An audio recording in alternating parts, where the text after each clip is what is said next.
क्या वे लोग 2 करोड़ के भी काबिल हो पाए इन 100 सालों में? बस यही तो मेरा सवाल है। हम उद्योग के विरोधी कब से हो गए, हम कंपनियों के विरोधी कब से हो गए? बस हम आपके तरीके के विरोधी हैं और तरीका आपका रहेगा तो कल भी हम आपके विरोधी रहेंगे।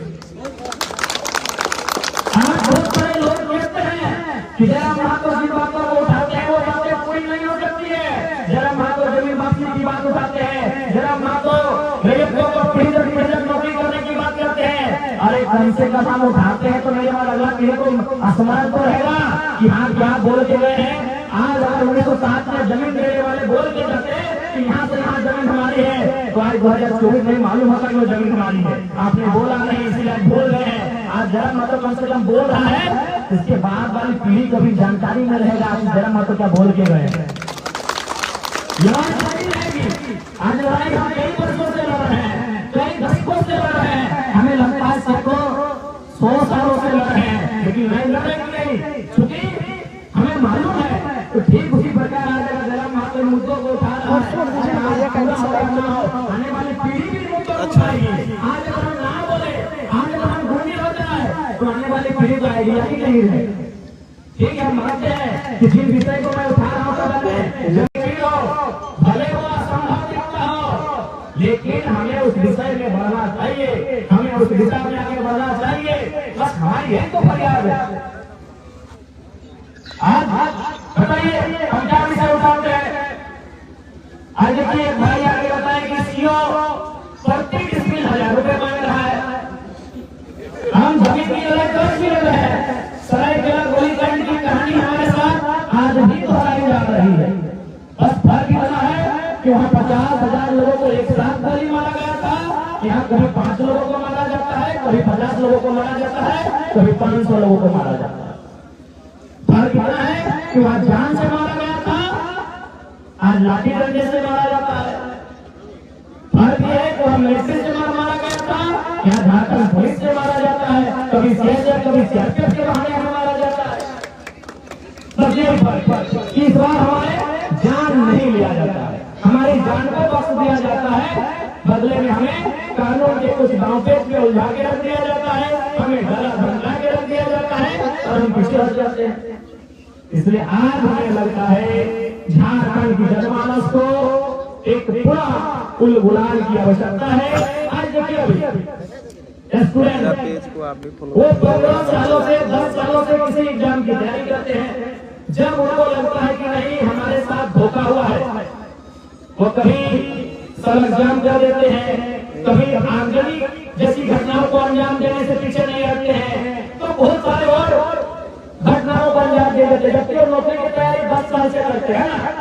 जो युवा जो स्टूडेंट 10 साल से नौकरी की तैयारी कर रहे हैं, उनके अंदर इतना गुस्सा है कि जमीन बनाने में हमें कई पीढ़ी लगी है, हमारा गुस्सा कितना होगा। अरे भाई जबकि वो नौकरी की गारंटी नहीं है। कोई युवा जो तैयारी कर अच्छी बात है, वो स्टूडेंट ने वो पार्टिसिपेट किया है, लेकिन क्या वो गारंटी की नौकरी को मिलेगी? लेकिन वो जमीन हमारी गारंटी है, तो हमारा गुस्सा कितना होना चाहिए? एक 10 साल की नौकरी की तैयारी करने वाला युवा गुस्से में इतना आग बबूला होता है कि सड़क को रोक के रख देता है, रेल और बसों को रोक के रख देता है। तो सोचिए जो कंपनियां हमारी जमीन मनमाने ढंग से चल रही है, जिस जमीन को बनाने में कई पीढ़ी लगा, एक पीढ़ी में जमीन नहीं बना होगा और कई पीढ़ी तो लगा ही लगा है, साथ में कई 100 सालों से जमीन हमारे पास है। अरे नहीं करने से भी कम से कम मुगल काल से जमीन हमारे पास, अंग्रेज काल से पहले की जमीन है, ये तो सभी जानते हैं। यानी 300 से कम किसी का जमीन नहीं है, 400-500 साल से कम का जमीन किसी का नहीं है। तो 10 साल में जो नौकरी की तैयारी करने वाला युवा गुस्सा हो सकता है, तो 500 साल की हमारी जमीन है, हमें कितना गुस्सा आना चाहिए, उन किसानों को कितना गुस्सा आना चाहिए, उन रेत को कितना गुस्सा आना चाहिए कि नहीं आना चाहिए। लेकिन बात यहाँ ये है ना कि सिस्टम ने इतना नोचा है कि किसान बोलता है छोड़, एक दिन तो ऐसे मरेंगे, क्या है लड़ाई झगड़ा करने का। कभी हम एक बात सोचे कि भाई जयराम महातो के पीछे झारखंड के लोग दृष्टि क्यों बनाए हैं? क्या वास्तव में एक किताब का मैं उदाहरण आपको देते हैं। उस किताब का नाम है झारखंड के विस्थापितों का दर्द। उस किताब को लिखा है पुरुलिया के ज्योतिलाल महतो ने। उस किताब में मार्जिन लाइन लिखा है, वो कंपनियों से विनती करते हुए लाइन लिखा है कि हमें छोड़ दो, हम कालांतर से युद्ध लड़ते लड़ते थक गए हैं, अब हमें दामोदर स्वर्ग रेखा की नदियों के किनारे शांत रहने दो, हमें अपने घर परिवार के साथ शांत रहने दो, हम लड़ाई लड़ते लड़ते थक गए हैं। सच्चाई यही झारखंड की है, ये लड़ाई लड़ते लड़ते थक गए हैं, ये पुलिस का लाठी डंडा खाते खाते हार गए हैं, इसीलिए जयराम महतो के अंदर झारखंडी को अपना गर्व दिखता है, इसीलिए उसकी सपोर्ट की जा रही है। हम भी सोचते कि भाई क्या कर रहे हैं, झारखंड के लोग मुझे इतना प्यार करते हैं, कारण यही वही एक लाइन कि हम लड़ते लड़ते थक चुके हैं। उन झारखंडियों के लड़के में लड़ने का जज्बा दिखा है और कोई दूसरी बात नहीं। एक ही लाइन ज्योतिलाल महतो की किताब में एक ही लाइन है कि हम लड़ते लड़ते थक चुके हैं, हम सदियों से लड़ रहे हैं, हम अंग्रेजों के काल से लेकर उद्योग धर्मों से लेकर सामान से लेकर पुलिस की लाठियों से लड़ते लड़ते थक चुके हैं। अब हम चाहते हैं कि हमें छोड़ दो, अब हमें रहम करो, अब हमें भर दो, हमें दामोदर स्वर्ग रेखा की नदियों के किनारे हमें हमारे हाल में छोड़ दो, हम लड़ते लड़ते थक चुके हैं। इसलिए आज झारखंड के लोग, सच्चाई यही है, निर्मल का बलिदान, कभी सुनील का बलिदान, कभी बिरसा की शहादत, कभी तिलका मांझी, कभी रघुनाथ महतो, आज झारखंड के लोग सच्चाई है, इस सिस्टम से हार चुके हैं, इस सिस्टम से पनाह मांग रहे हैं, इस सिस्टम से रहम की भीख मांग रहे हैं कि हमें छोड़ दो भाई, हमारा नाम लेना है ले जाओ, हमारी जमीन छीननी है ले जाओ, हमारे गांव को बर्बाद करना है ले जाओ, हमारी फसलों को बर्बाद करना है वो भी कर दो, लेकिन हमें छोड़ दो, हम हार चुके हैं। तो जयराम महतो के रूप में उन्हें उस हार में जीत दिख रही है, जयराम महतो के रूप में एक लड़ाकू दिख रहा है, जयराम महतो के रूप में उन्हें फाइटर दिख रहा है, इसीलिए वो लड़का बात धनबाद में करता है और उसे काम लगाकर प्रधान में भी सुनते हैं, दूसरा कोई कारण नहीं है। बहुत धार्मिक लाइन है, कुछ नहीं बिगाड़ा था, हमने टक्का का कुछ नहीं बिगाड़ा, लेकिन टक्का ने हमारा बिगाड़ा, हमने उसका बात का कुछ नहीं बिगाड़ा है, लेकिन उन्होंने बिगाड़ा है हमारे गांव हमारे खेत उजाड़ के चले, हमने किसी का कुछ नहीं बिगाड़ा है, एक कंपनी के वजह से कुछ बिगाड़ा है, लेकिन उन्होंने हमारा बिगाड़ा है। जमीन हमसे लिया, आज क्या किया आपने, जमशेदपुर बसा दिया आपने, यूपी बिहार के लोगों को आकर बसा दिया, क्या हाल हुआ हमारा, आज हम मुखिया सरपंच बनने के लायक नहीं हो गए, विधायक और सांसद तो बहुत दूर की पड़ी हो जाएगी। हमने जमीन किन कारणों से दिया और क्या घटित हुआ इस जमशेदपुर में, इसलिए आज लगता है कि झारखंड को अगर बचाना है तो सबसे पहले मेरा जो अनुभव कहता है इन 3 सालों का, मेरे को बचाना। अगर आज हमारा जमीन का टुकड़ा बच जाएगा तो हमें नुकसान नहीं होगा। कुछ लोग अगर नौकरी करने चले भी आएंगे ना, ठीक है, वो बिहार का उत्तर प्रदेश का हो, अगर हमारा जमीन हमारा रहेगा वो भाड़ेदार बन के रहेगा, वो किराएदार बन के रहेगा, वो 30 साल की नौकरी करेंगे वो वापस आ जाएगा, यही ना। अगर हमारी जमीन सुरक्षित रही, ठीक है भाई, भारत एक संवैधानिक देश है, हम 100% रिजर्व नहीं कर सकते, हमने किसने मना किया है, लेकिन हम जमीन नहीं देंगे, हम क्वार्टर देंगे, हम रेंट में देंगे। आए कोई भी है, वो बिहार का पुलिस है या उत्तर प्रदेश का मास्टर है या बंगाल का मैनेजर है, आज नौकरी करने के लिए, लेकिन शर्त क्या है, आप हमारी जमीनों में भाड़ेदार बन के रहेंगे, जैसे ही आप 5 साल की उम्र पार करेंगे बोरिया बिस्तर लेकर अपने राज्य वापस चले जाएंगे।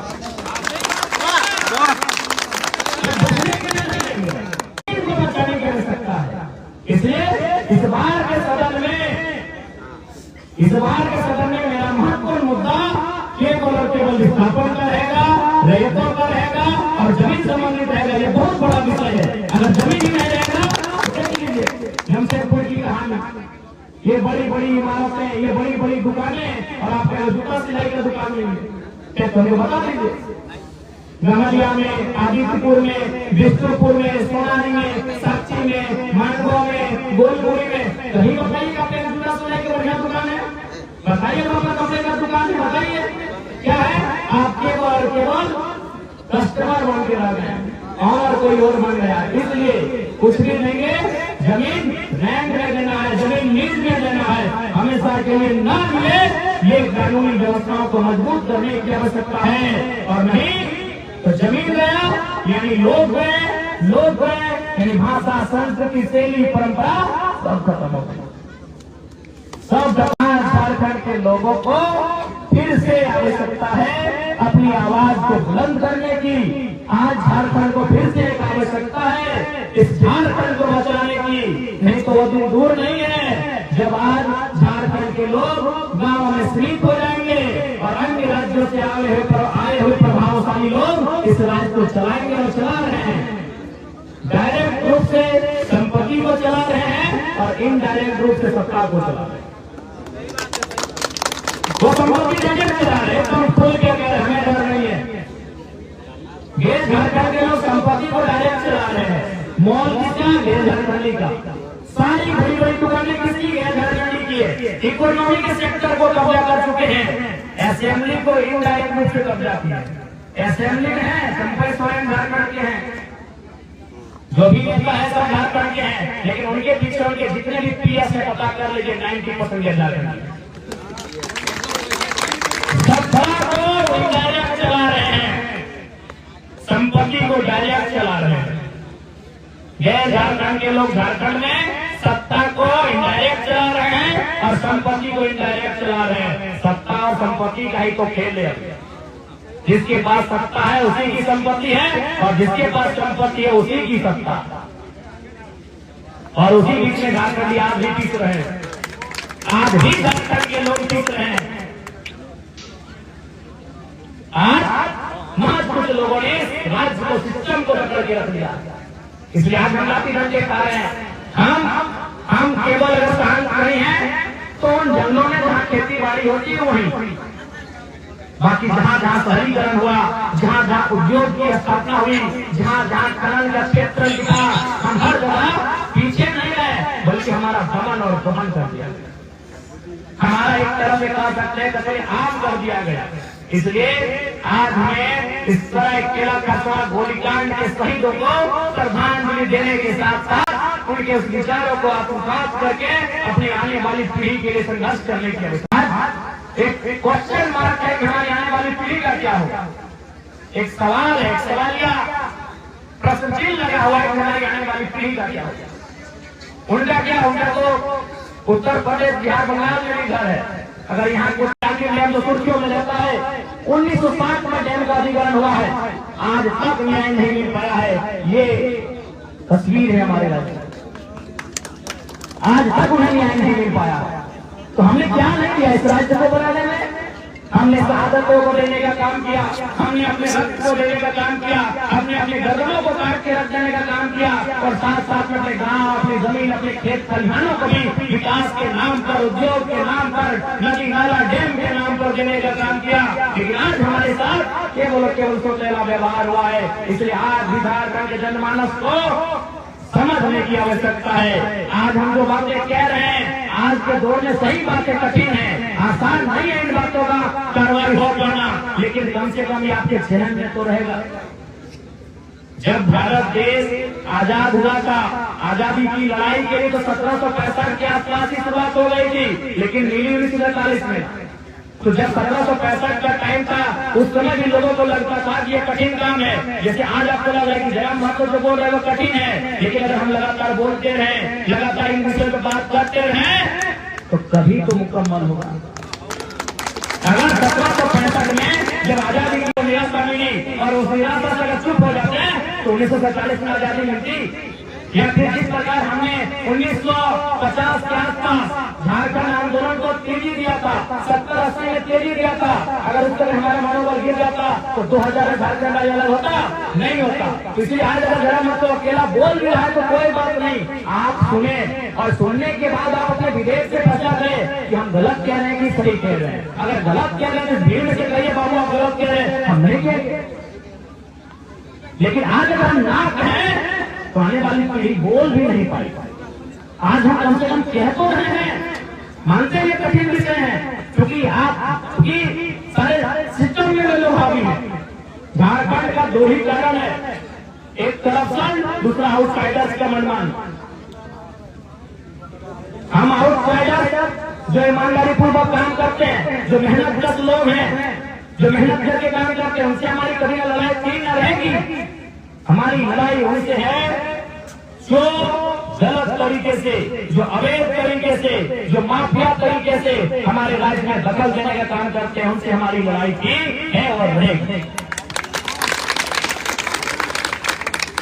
इसलिए आज झारखंड के जनमानस को यह समझने की आवश्यकता है कि गोलीकांड हमारे साथ आज भी हो रहा है।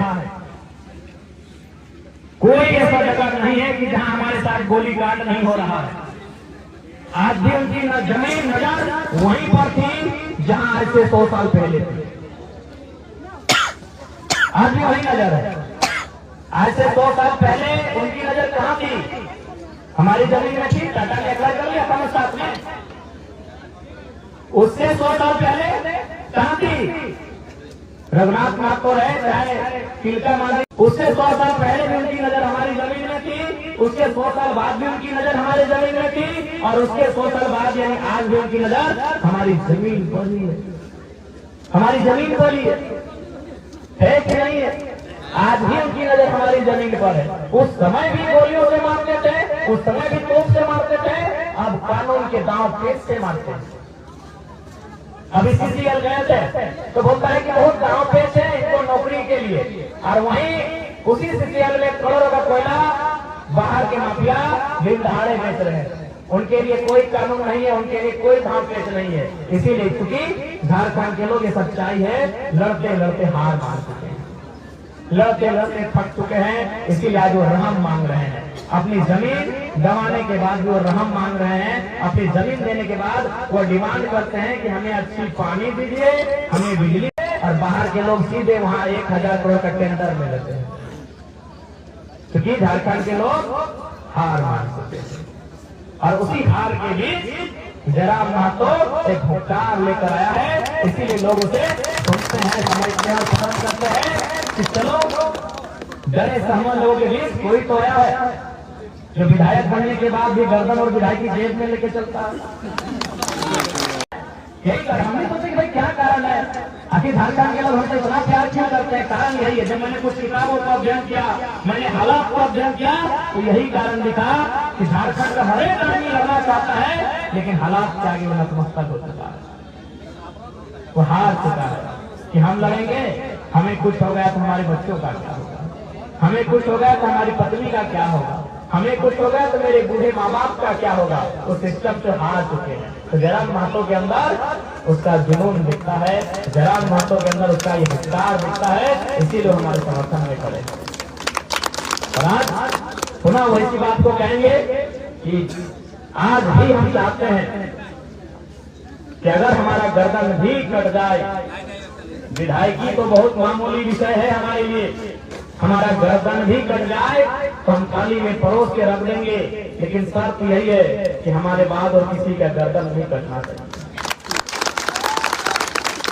और ऐसा नहीं कि हमने कोई फिल्मी बात कह रहे हैं। हमें 29 हो या 30 साल का लड़का है और शायद झारखंड की असेंबली का पहला तुम्हारा विधायक है इस बार, तो हमको तो अपना लाइफ देखना चाहिए था। हमको तो कम से कम अब थोड़ा सा अपने आप को बदल देना चाहिए था क्या, कि चलो यार अपना घर परिवार बसाया जाए, विधायक बन गए हैं, गाड़ी के लिए लोन मिलेगा, घर के लिए लोन मिलेगा, एरोप्लेन की यात्रा फ्री में मिलेगी, ट्रेन की यात्रा फ्री में मिलेगी, टोल टैक्स फ्री में पार होंगे, किसी होटल में खाना फ्री में मिलेगा। इस समय तो हमको बदलना चाहिए था कि नहीं चाहिए? 81 के तो विधायक है जो कुमारा है, कम से कम बिहार शादी एक बढ़िया लड़की के बारे में सोचना चाहिए था कि नहीं चाहिए? लेकिन वही आक्रामकता है, वही तेवर है, वही गुस्सा है और वही बातें बोली है कि विधायकी और गर्दन जेब में लेके चलते हैं।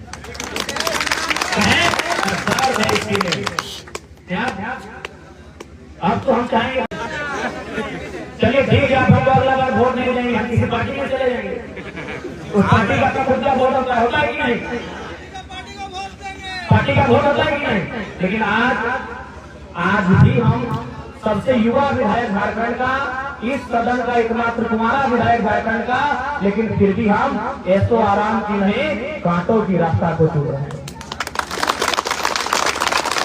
बताइए, मेरी उम्र का कोई विधायक बनता तो क्या करता? नया साल में दोस्तों के साथ किसी नदी के किनारे जाता, पूरी जाता, दीघा जाता, गोवा जाता जाता कि नहीं? एक 30 साल का कुआरा युवा विधायक नए साल में क्या करता? अपने दोस्तों के साथ पार्टी करने जाता, पार्टी करता।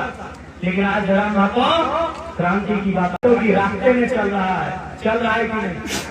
क्योंकि हम चाहते हैं इस राज्य में बदलाव, इसलिए हमें आज फिर कहेंगे कोई हम बनाव की बात नहीं कर रहे हैं कि हम कोई कहने और भाषण की बात नहीं कर रहे हैं। जिस दिन हमारे गर्दन को चाहिए, लेकिन शर्त है कि मेरे गर्दन के बाद और कोई गर्दन नहीं करती है, मेरे गर्दन के बाद और कोई दूसरी गर्दन झारखंड की नहीं करती है। बस यही मेरा सोच है। बाकी जिस दिन चले कम से कम बदलाव तो होगा। अगर मेरे गर्दन कटने से झारखंड में बदलाव होगा, रैयत विस्थापित को हक मिलेगा, सामाजिक न्याय की स्थापना होगी, तो मुझे अपने गर्दन से एक जरा भी प्यार नहीं। लेकिन वही शर्त है कि मेरे बाद फिर कोई गर्दन नहीं। तो इसलिए आप सबों का बहुत बहुत आभार कि आप सबों ने इस बार जो सदन होगा, आप निश्चित रहे हम विधायक भले डुमरी के बन के आए हैं। डुमरी जो गिरिडीह और बोकारो जिला में पड़ता है, लेकिन इस बार का जो सदन होगा उसमें आवाज चालमेल डैम का भी बुलंद होगा, टाटा टिस्को का भी बुलंद होगा।